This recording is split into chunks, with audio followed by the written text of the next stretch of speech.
आज हम बात करेंगे ऑस्ट्रेलिया में वेस्टर्न ऑस्ट्रेलिया ने जो 190 और 491 के हवाले से नई स्ट्रेटजी जो है वो इशू की है कि हम लोग किन किन लोगों के लिए या कौन से ऑक्यूपेशन लिस्ट जो है उसको भी उन्होंने अपडेट किया है और किन लोगों को हम लोग इनविटेशंस देंगे और कब देंगे। उसमें दो तीन चीज़ें उन्होंने बताई हैं। एक तो उन्होंने ऑक्यूपेशन लिस्ट में कुछ मोर प्रोफेशंस ऐड किए हैं। आप वेबसाइट पे जाएं, वहाँ पे जाके स्किल्ड ऑक्यूपेशन लिस्ट पे जाएं और वहाँ पे देखें कुछ जो हैं 10 से 15 प्रोफेशंस और ऐड हुए हैं और उसमें भी अब इनविटेशंस आएंगे। इट मीन स्किल वीज़ा के लिए जो है अब उसी कैटेगरी में कुछ मोर प्रोफेशंस जो हैं वो ऐड हो गए हैं और उसमें अब कौन कौन से लोग ऐड हुए हैं आप अपनी सिंपल जाके वहाँ पे सर्च बार में जाएं, वहाँ पे अपना प्रोफेशन लिखें और उस पर एंटर करें तो आपके सामने आ जाएगी प्रॉपर लिस्ट कि आपका कौन सा वीज़ा आपके प्रोफेशन के लिए फिट है और आप उसमें अप्लाई कर सकते हैं। इसके साथ साथ वेस्टर्न ऑस्ट्रेलिया ने एक नया ट्रेंड रखा है कि कुछ वो इनविटेशंस जो हैं वो साथ साथ इशू कर रहे हैं। फॉर एग्जांपल रिसेंट जो इनविटेशन राउंड हुआ है इसमें ऑलमोस्ट वेस्टर्न ऑस्ट्रेलिया ने कुछ 700 प्लस में इनविटेशन जो हैं वो इशू किए हैं। उसमें सबसे ज़्यादा जो इनविटेशन है वो 190 जो क्लास है वीज़ा जो है स्किल नॉमिनेटेड वीज़ा है उस पे इशू हुए हैं। कुछ बाकी पे भी 491 पे भी इशू हुए हैं, रीजनल वर्क वीज़ा है उस पे हुए हैं। इसके साथ साथ मैं आपको ये बताता चलूँ कि प्रीवियस जो ट्रेंड था वो जो आप कह लें कि लास्ट दिसंबर वाले जो थे, अक्टूबर वाली राउंड्स थे 2022 के, उसमें 189 जो वीज़ा था वो टॉप पे चल रहा था जो स्किल्ड इंडिपेंडेंट वीज़ा था। उसके ऑलमोस्ट कोई 8 दिसंबर को जो राउंड हुआ उस पे 35,000 से प्लस जो इनविटेशन थे वो इशू हुए। तो एक तो ये भी चीज़ देखने, फिर मुख्तलिफ स्टेट्स ने मुख्तलिफ नंबर्स के साथ इशू किए। अगर हम उस सारे डाटा को देखें तो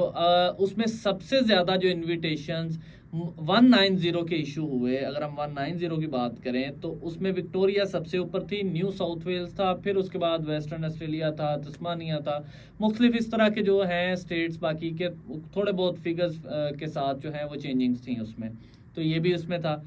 अब जो वेस्टर्न ऑस्ट्रेलिया है वो ये करने जा रहा है कि वो जो इनविटेशंस हैं वो start of the month issue किया करेगा, यानी आपके 10th से पहले पहले जो है वो इशू कर दिया करेगा और मीनवाइल फर्दर एप्लीकेशंस को भी असेस करने में उनको हेल्प आउट हुआ करेगी, उसको टाइम मिलेगा प्रॉपर और उसके अकॉर्डिंगली लोग उसमें तैयार कर सकते हैं।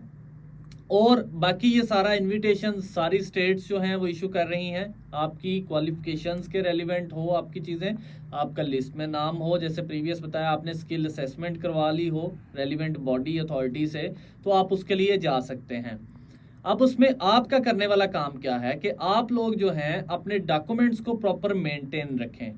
रेलिवेंट एक्सपीरियंस के साथ, रेलिवेंट जॉब के साथ, रेलिवेंट डॉक्यूमेंटेशंस के साथ, ताकि आपको कम से कम टाइम पे आपको कुछ जैसे ही कोई नया राउंड आता है, नई कोई बात निकलती है, स्टेट को पब्लिश करती है, तो आप उस रेलिवेंट कैटेगरी में आप अप्लाई करके अपना इन्विटेशन इन टाइम ले सकें। अगर आपने कोई documents information for the safe side लोग अप्लाई करते हैं कि जी हमने यहाँ पे भी कर दिया, यहाँ पे भी कर दिया और कुछ इन्फॉर्मेशन जो है अधूरी छोड़ दी या गलत लगा दी या चलें यार बाद में चेंज कर लेंगे, तो ये आपका जब पॉइंट सिस्टम बनता है, ईओई आप डालते हैं, उस वक्त वेरिफिकेशंस होती हैं, केस वर्कर उस पर काम करता है, जिस स्टेट के पास जाती है वो उसकी सिक्योरिटी करती है, तो आपको उस टाइम पर हर्डल्स आएंगी, वो मैच नहीं करेगी आपका एक्सपीरियंस, आपका जो रेजिडेंस है मैच नहीं कर सकता, आपका कोई और चीज़ है, आपने डॉक्यूमेंटेशन प्रॉपर नहीं दी, तो ये सारी चीज़ें इस पे एक तो टाइम लेंगी आपका एप्लीकेशन पे और फिर वो केस वर्कर भी अनाय हो जाएगा कि ये जो इन्फॉर्मेशन पहले पुट की गई है उससे ये जो डिफरेंट इन्फॉर्मेशन आ रही है, तो आपको क्रेडिबिलिटी जो लेवल है आपका डाउन होगा। तो कोशिश करें आप अपनी अप टू डेट चीज़ें रखें, प्रॉपर इन्फॉर्मेशन हो आपके पास, गलत इन्फॉर्मेशन नहीं लगानी, फेक डॉक्यूमेंट नहीं लगाना, प्रॉपर चेक होगा, वेरीफाई होगा, तो इस चीज़ों को आप अपनी प्रॉपर प्रोफाइल जो है वो ठीक रखें।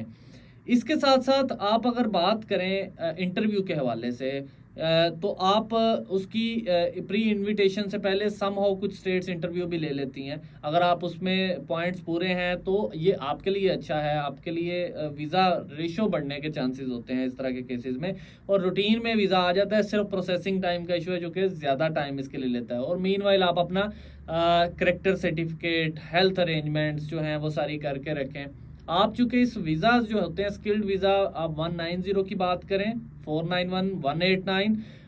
इन सब के लिए आप एलिजिबल हैं। विद फैमिली आप आ सकते हैं, आप अपने बच्चों को लेके आ सकते हैं, आप अपने